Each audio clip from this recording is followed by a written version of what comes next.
The second sutra, Yoga Chitta Vritti Nirodha, this, you hear it said all the time that if you're going to know one sutra, that this is the one to know, and this is the one to live by.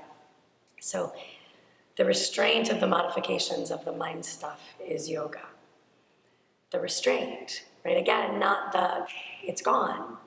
The restraint of the modifications of the mind stuff. So modifications being what? Being our judgments, our perceptions. It's very hard to get rid of those. They come with us, right? But the judgments don't have to. Again, those moments of recognizing when we're not being so yogic, of maybe recognizing those patterns in our lives that are not healthy for us. Those choices that we do make that don't fit with what our soul is telling us to do or be. So the restraint of those modifications, of those judgments, the restraint of, we do it instinctively too. We'll walk into a room and even to see a color on a wall, we make a judgment. We have that moment.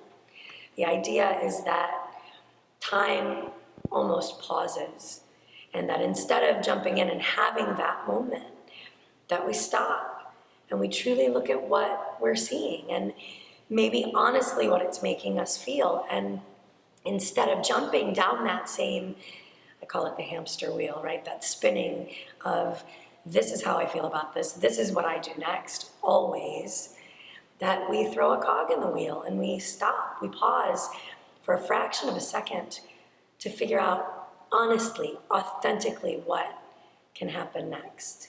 As we come through so much of our lives from that surface, judgmental, instinctive, reactive mind, the idea is that when we bring the authentic body, mind, and spirit together, that mind is the soul's mind. It's a clearer mind. It's a cleaner mind. It's a mind that truly is beginning to see what we need to see for ourselves so that we can karmically be better for other people.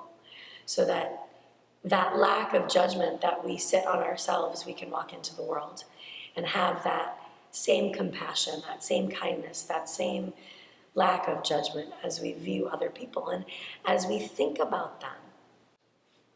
I think also this one comes to so much about the way we feel about ourselves.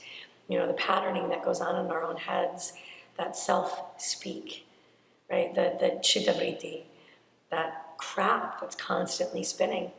And so much of that is criticism and self-disappointment and judgment and expectation.